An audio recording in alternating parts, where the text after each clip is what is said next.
আপনি কি জানেন মাত্র 1 মিলিমিটার ভুল হলেই পরীক্ষায় 5 নম্বর কাটা যায়। পদার্থবিজ্ঞান নবম শ্রেণীর চ্যাপ্টার 1 এরর এবং মেজারমেন্ট ভালোভাবে বুঝতে না পারলে পরীক্ষায় A+ হাতছাড়া হওয়ার সম্ভাবনা থাকে।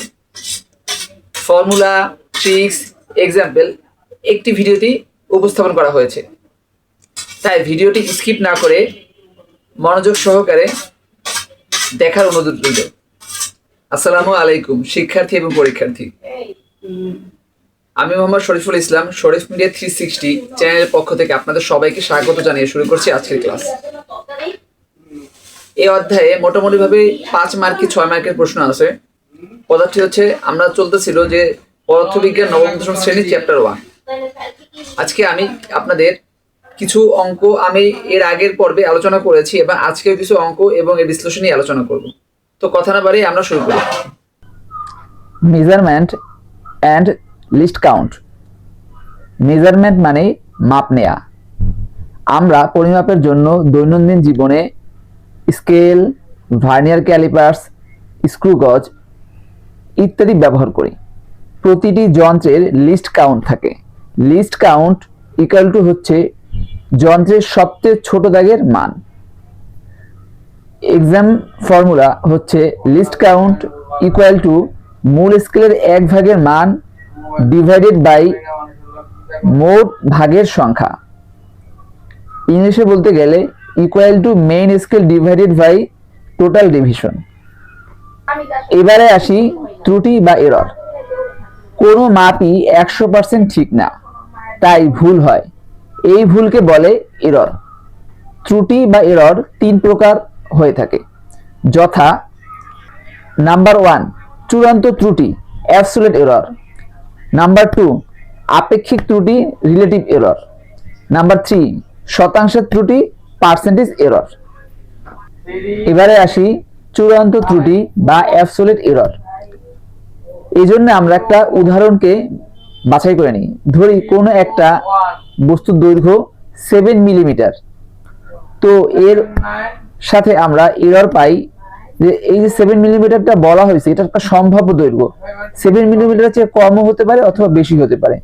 তাই এই জন্য আমরা এরর হিসাবে ±0.5 মিলিমিটার এর সাথে নেই। তো এইভাবে করলে আমরা পাওয়া যায়, যদি আমরা 0.5 মিলিমিটার ছোট হিসাবে বিবেচনা করি, তাহলে পাওয়া যায় হচ্ছে 6.5 মিলিমিটার। আর যদি আমরা 0.5 মিলিমিটার যদি বেশি হয়ে থাকে বা এর চেয়ে বেশি 0.5 মানে 7 মিলিমিটার চেয়ে যদি বড় হয়ে থাকে, তাহলে এই এররটা হতে পারে যে এই মানটা হতে পারে 7.5 মিলিমিটার। তাহলে চূড়ান্ত ত্রুটি বা অ্যাবসোলিউট এররটা হচ্ছে, এটাকে আমরা দুই ভাবে দেখানো যায়।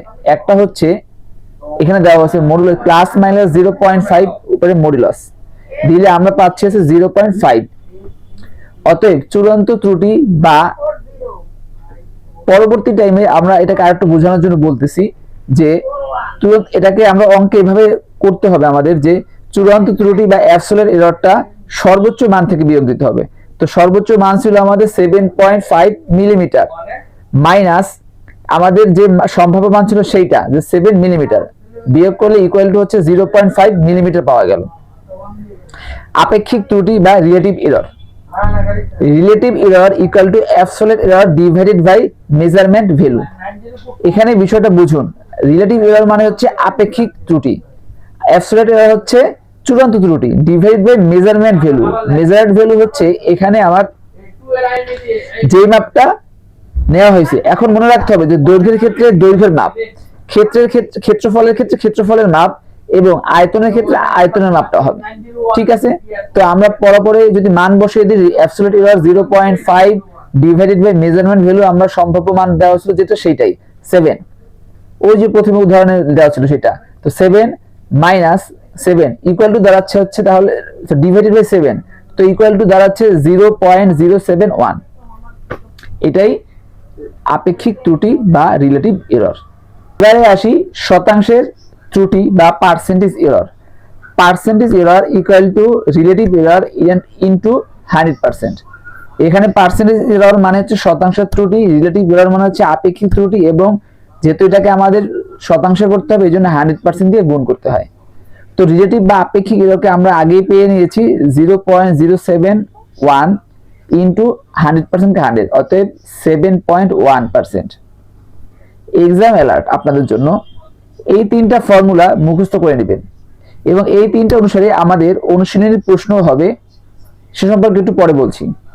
এতক্ষণে যা বললাম, যদি আমার এই ভিডিওটা আপনাদের ভালো লাগে থাকে তাহলে অবশ্যই আমার চ্যানেলটিকে সাবস্ক্রাইব করবেন এবং লাইক, কমেন্ট এবং শেয়ার করবেন, এবং নিত্য নতুন এরকম আরো ভালো ভিডিও পেতে অবশ্যই আপনারা নোটিফিকেশন বার অন করবেন। এবারে আসি ক্ষেত্রফল ত্রুটি বা এরিয়া এরর। ধরি যে length equal to 10 centimetre, error 10%, অতএব minimum length equal to 10 centimetre minus 10 centimetre এর 10% equal to 10 centimetre minus 10 centimetre into 10% equal to 10 centimetre minus 1% equal to 9 centimetre. একইভাবে maximum length 10 centimetre plus 10 centimetre এর 10%, অতএব equal to 10 centimetre plus 10 centimetre এর 10%, 10 centimetre into 10% equal to 10 centimetre plus 1 centimetre equal to 11 centimetre. তো minimum area equal to length, minimum length into minimum length, অর্থাৎ minimum লেন্থটা ছিল কত 9, তো 9 into 9। আচ্ছা, বলে রাখা ভালো যে এখানে যে ক্ষেত্রফলটা বের করা হয়েছে, আমরা জানি ক্ষেত্রফলের সূত্র হচ্ছে দৈর্ঘ্য গুণ প্রস্থ। যেহেতু এখানে শুধু লেন্থ মানে দৈর্ঘ্য দেওয়া আছে, কোনো প্রস্থ নাই, তাহলে বুঝে নেওয়া যাচ্ছে যে এই যে ক্ষেত্রফল বের করা হয়েছে সেই বস্তুটা হচ্ছে একটা আয়ত, একটি ক্ষেত্র, একটি বর্গক্ষেত্র, কারণ বর্গক্ষেত্রের দৈর্ঘ্য এবং প্রস্থ সমান, তাই দৈর্ঘ্য গুণ দৈর্ঘ্য। তো area equal two minimum area equal two দৈর্ঘ্য গুণ দৈর্ঘ্য, অতএব 9 into 9 equal to 81 centimetre square. একইভাবে ম্যাক্সিমাম এরিয়া ইকুয়াল টু হচ্ছে 11 maximum length into maximum length, অর্থাৎ 11 into 11 equal to 121 centimetre square. আবার অরিজিনাল এরিয়া ইকুয়াল টু হচ্ছে অরিজিনাল যেটা আমরা ধরেছিলাম যে অরিজিনাল লেন্থ 10 সেন্টিমিটার, সবার উপরে দেওয়া আছে, দেখেন আপনারা। তো এখানে যদি হয় তাহলে হচ্ছে অরিজিনাল এরিয়া ইকুয়াল টু হচ্ছে আমাদের যে সর্বোচ্চ বা ম্যাক্সিমাম যে ক্ষেত্রফল ছিল সেখান থেকে অরিজিনাল এরিয়াটা বিয়োগ করব, ম্যাক্সিমাম এরিয়া বিয়োগ অরিজিনাল এরিয়া, তো ইকুয়াল টু দাঁড়াচ্ছে অ্যাপ্রক্স 21 সেন্টিমিটার স্কয়ার। অতএব রুলটা হচ্ছে কি যে এরিয়া, তাহলে আমরা যে সূত্রটা পাওয়া যায় area equal two 2 into length error, তাহলে আমরা অ্যাবসলিউট এরর পাওয়া যায় কিভাবে, কারণ অ্যাবসলিউট এরর হচ্ছে 21, আবার লেন্থকে যদি আমরা 2 দ্বারা গুণ করি, যেমন 10 কে 2 দ্বারা গুণ করলে হচ্ছে 20, তাহলে এটা কাছাকাছি চলে আসছে। এখানে সেই কথাই বলা হয়েছে, যখন আমাদের কোনো এমসিকিউতে এইভাবে প্রশ্ন আসবে তখন তো সম্পূর্ণ ক্যালকুলেশন করা যাবে না, তো আমরা ঠিক ওইটার মধ্যে অনুমান করে এর কাছাকাছি মানে চলে আসবো, যে লেন্থ এরর যদি দেওয়া থাকে লেন্থ এররকে 2 দিয়ে গুণ করলে আমরা এরিয়া এরর পেয়ে যাব। আচ্ছা, আর তাহলে এবার আমরা শুরু করি রিলেটিভ, আর এরিয়া এররটাই হচ্ছে এটা চূড়ান্ত এরর। আচ্ছা গেল, এবারে আসি আমরা রিলেটিভ এরর, অর্থাৎ আপেক্ষিক এরর। আপেক্ষিক এরর ইকুয়াল টু হচ্ছে অ্যাবসলিউট এরর, অর্থাৎ চূড়ান্ত ত্রুটি, ইকুয়াল টু মেজার্ড ভ্যালু, অর্থাৎ যে অ্যাকচুয়াল যে ভ্যালুটা পাওয়া গেছিল বা অ্যাকচুয়াল যে মানে অরিজিনাল যে এরিয়া পাওয়া গেছে সেই এরিয়ার মানটা। তো সেটা যদি হয় তাহলে absolute error divided by measured value equal to 21 divided by 100 equal to 0.21। এবার আসি পার্সেন্টেজ এরর বা শতাংশের ভুল, relative error into 100% equal to relative এররের মান হচ্ছে আমরা 0.21 ইনটু 100% ইকুয়াল টু হচ্ছে 21%। এটাই অ্যান্সার। এই অঙ্কটা অনুযায়ী অনুশীলনীতে অঙ্ক দেয়া আছে একটা সবার শেষের দিকে, আপনারা ওই অঙ্কটা অবশ্যই দেখে নেবেন। এবারে আসি আয়তন এরর বা ভলিউম এরর। ধরি length equal to 10 centimetre, weight equal to 5 centimetre এবং হাইট ইকুয়াল টু 4 সেন্টিমিটার, তাহলে অরিজিনাল ভলিউম অর্থাৎ আসল আয়তন ইকুয়াল টু হবে 10 centimetre into 5 centimetre into 4 centimetre. কিভাবে হলো, আমরা জানি ভলিউম মানে আয়তন ইকুয়াল টু দৈর্ঘ্য গুণ প্রস্থ গুণ উচ্চতা, অতএব সেই ক্ষেত্রে আমরা পাচ্ছি যে দৈর্ঘ্য মানে লেন্থ 10 সেন্টিমিটার, ওয়েট মানে প্রস্থ 5 সেন্টিমিটার, হাইট মানে উচ্চতা 4 সেন্টিমিটার ইকুয়াল টু হচ্ছে 200 সেন্টিমিটার কিউব। আবার আমরা জানি error equal to plus minus 0.5 centimetre. অতএব মিনিমাম ভলিউম মানে সর্বনিম্ন আয়তন যেটা হবে বা আয়তন ত্রুটির সম্ভাব্য যে আয়তনটা হবে সেটাই সর্বনিম্ন ভলিউম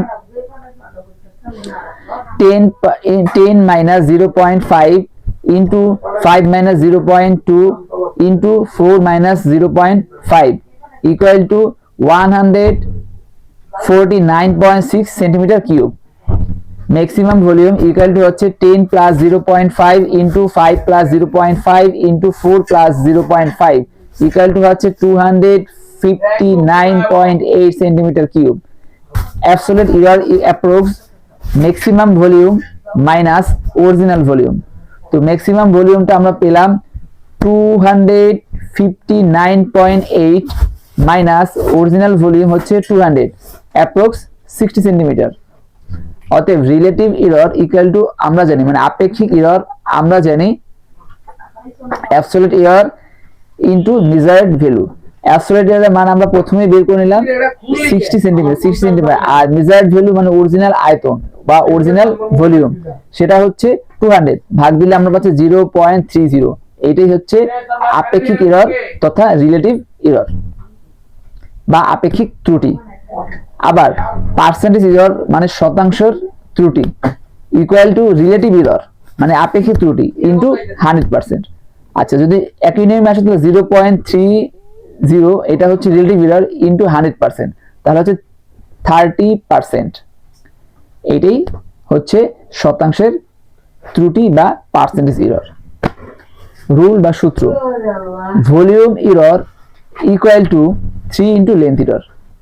দেখেন আমরা এখানে 3 ইনটু লেন্থ এরর দিলে কত হচ্ছে আমরা 30 পেয়ে যাচ্ছি কারণ 3 ইনটু লেন্থ এরর হচ্ছে আপনার 10 তো এখানে গুণ করলে আমরা 30 পেয়ে যাচ্ছি। এইখানে এইটুকুই। আর একটু বলে রাখা ভালো যে আপনার অনুশীলনের শেষের দিকে এরকম একটা অঙ্ক আছে সেই অঙ্কটা আপনারা করে নেবেন। এবারে আসি আমি অ্যাকিউরেসি এবং প্রিসিশন। অ্যাকুরেসি হলো কোনো একটা মাপ কতটা সঠিক সেটা, আর প্রিসিশন হলো কোনো একটা মাপ সেটা আসল পরিমাপের কত কাছাকাছি সেইটা বা সম্ভাব্য মানের কত কাছাকাছি। উদাহরণ হিসেবে টার্গেট এক্সাম্পল বা এমসিকিউতে আসে এখান থেকেই। Board exam strategy.